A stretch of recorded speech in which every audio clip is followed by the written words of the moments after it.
छाया वानखेडे पैसा द्या, फक्त त्याला मोबाईल लागतो, प्रत्येक व्यक्तीने ते काढून घ्यायचा आहे। 5 लाख रुपयाचा माझ्या ऑफिसला मोफत आदित्य बिर्ला कंपनीचा विमा नामदार अतुलजी सावे साहेब यांच्या वाढदिवसानिमित्त सर्वांना विनंती आहे की तो विमा आपण काढून घ्यायचा आहे उद्या 6 ते 8। सर्वांनी टाळ्याच्या कडकडामध्ये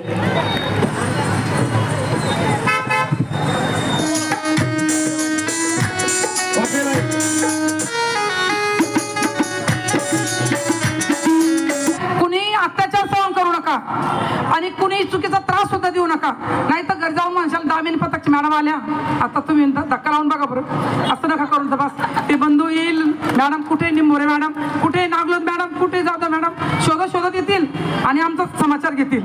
त्यामुळे कृपा करून असं करू नका। परंतु तुम्ही जर चोरी करत असेल आणि वाममार करत असेल तर आम्ही 24 तास पोलीस प्रशासन तुमच्या पाठीशी आहात। तुमच्या मुलींना शिकवा, त्यांच्याकडे लक्ष ठेवा।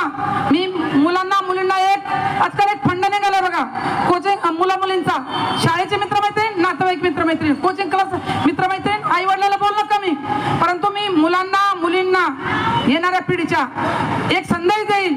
विद्यार्थी मित्र, जगात सर्वात सुंदर मित्रमैत्रीण असेल तर आपले आई वडीलच, आई वडिलांपेक्षा कोणीही श्रेष्ठ नाही।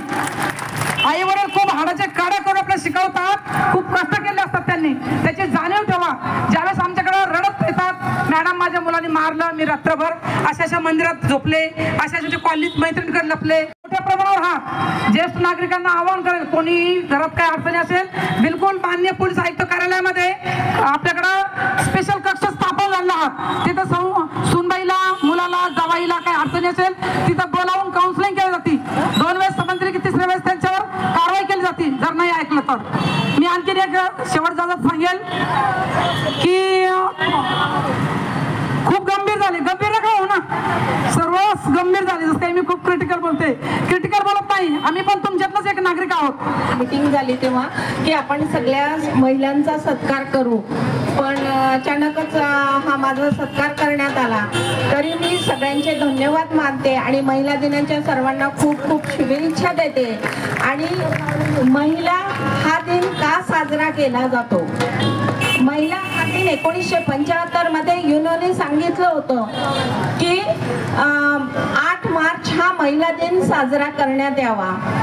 त्यावेळेला तिथल्या स्त्रियांना मतदानाचा हक्क नव्हता किंवा प्रत्येक हक्कासाठी त्या महिलेला झगडावं लागत होतं। आणि आपण इतक्या भाग्यवान आहोत भारतातल्या महिला की संविधानाने, डॉक्टर बाबासाहेब आंबेडकरांनी संविधानामध्ये आपल्याला सर्व हक्क दिले आणि त्याचबरोबर मतदानाचा हक्क दिला आणि तो समान हक्क दिला। त्यामुळे बाहेरच्या देशातला भगिनींना वेतनवाढ असेल किंवा नोकरीचे तास कमी करायचे असतील किंवा मतदानाचा हक्क मागायचे असतील, अशा विविध प्रकारांच्या मागण्यांसाठी खूप झगडावं लागलं आणि आपल्याला ते काहीही करावं लागलं नाही, कारण की आपल्या महापुरुषांनी आपल्या ओटीत खूप मोठं दान दिलेलं आहे ते, आणि आपल्याला ते सहजरित्या मिळालेलं आहे। आणि हा 8 मार्च म्हणून बाहेर देशात खूप मोठ्या पद्धतीने साजरा केला जातो। मी गायकांचा वेळ घेत आहे, पण महिला दिन का आम्ही करत आहोत हे पण सांगणं गरजेचं आहे, म्हणून मी बोलत आहे की महिला पथक त्यामुळेच आपण बोलवलेलं आहे की सर्व्हिसवाल्या महिला असतील, काम करणाऱ्या महिला असतील, गृहिणी असतील, एक दिवस त्यांनाही आनंद निर्माण झाला पाहिजे, म्हणून हा महिला दिवस साजरा केला जातो। आणि एक दिवस साजरा केला म्हणजे महिलांचा दिवस झाला का असं नाही, रोजही घरात आपलंच राज्य असते, म्हणजे रोजही आपलाच दिवस असतो, पण 8 मार्च हा जागतिक दिन घोषित केलेला आहे, म्हणून आपण महिला दिन साजरा करतो। आणि माझ्या भगिनींना एवढंच सांगणं आहे की जरी कुणाचं स्वागत झालं नसेल किंवा कुणाकडनं व्हायचं राहिलं असेल, स्टेजवर बोलवलं गेलं नसेल चुकून, तर कुणीही राग मानू नका। एक महिलांचं प्रतिनिधित्व म्हणून मी तुमच्याकडून हे स्वागत स्वीकारत आहे। सगळ्या महिलांचं हे माझं स्वागत आहे, कारण की जर सोबत महिला नसतील तर अभ्यंकर काही कुठलंच काम करू शकणार नाही। कारण की ते जे समूह असेल तिथेच काम केलं जातं. त्यामुळे कुणीही राग न म्हणता आपण गाण्याचा आस्वाद घेऊ आणि पुढचा कार्यक्रम गायकांनी सुरू करावा अशी मी त्यांना विनंती करते आणि सर्वांचे धन्यवाद मानते. जय भीम, नमो बुद्धाय. तर आपण जागतिक महिला दिनाच्या निमित्तानं भारतरत्न डॉक्टर बाबासाहेब आंबेडकर समाजसेवा संघ व भीम सेवा संघ शाश्वत बहुउद्देशी संस्था या तिन्हीच्या माध्यमातून या ठिकाणी आपण आज जागतिक महिला दिनाच्या निमित्तानं या कार्यक्रमाचं आयोजन करण्यात आलेलं आहे. त्या जागतिक महिला दिनाच्या निमित्तानं दामिनी पथक, पोलीस आयुक्त संभाजीनगर या सर्व पदाधिकाऱ्यांचा या ठिकाणी सन्मान चिन्ह देऊन या ठिकाणी त्यांचासुद्धा या ठिकाणी सत्कार करण्यात आलेला आहे. कारण महिला जी सशक्त आहे, ज्या डॉक्टर बाबासाहेब आंबेडकरांच्या संविधानामध्ये ज्या महिलांना सक्षम असे अधिकार मिळाले आहेत, त्या अधिकाराचा उल्लेखसुद्धा आज आम्ही या कार्यक्रमाच्या निमित्ताने सर्व समाजापर्यंत पोहोचण्याचं या ठिकाणी आजच्या या कार्यक्रमाच्या माध्यमातून करत आहोत. आणि म्हणून जागतिक महिला दिवस जो आहे हा आमच्या जे भवानीनगर बौद्ध विहाराच्या वतीनं आम्ही या ठिकाणी साजरा करत आहोत. आपलं नाव?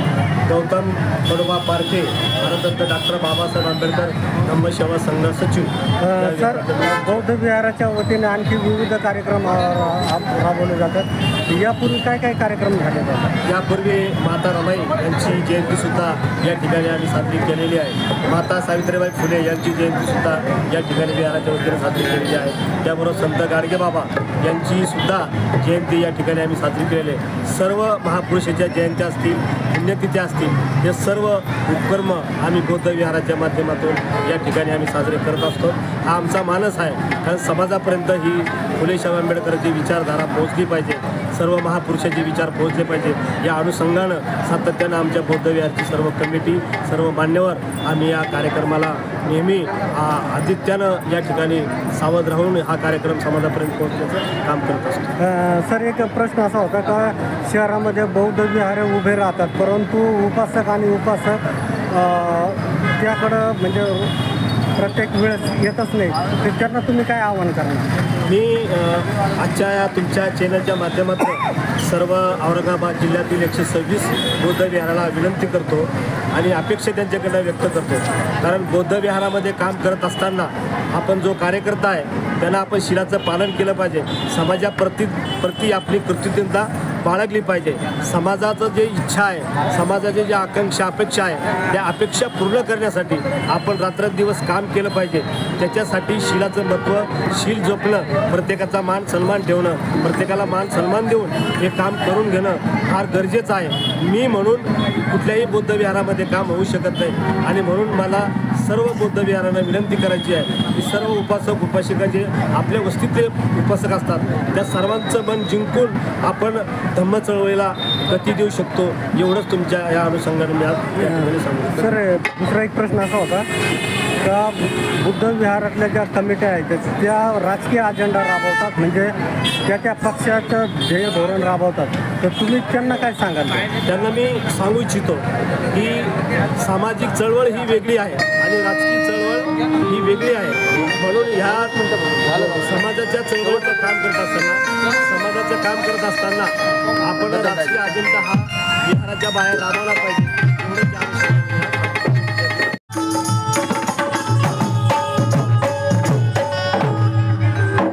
उपासक देवीदासजी गवई यांच्याकडनं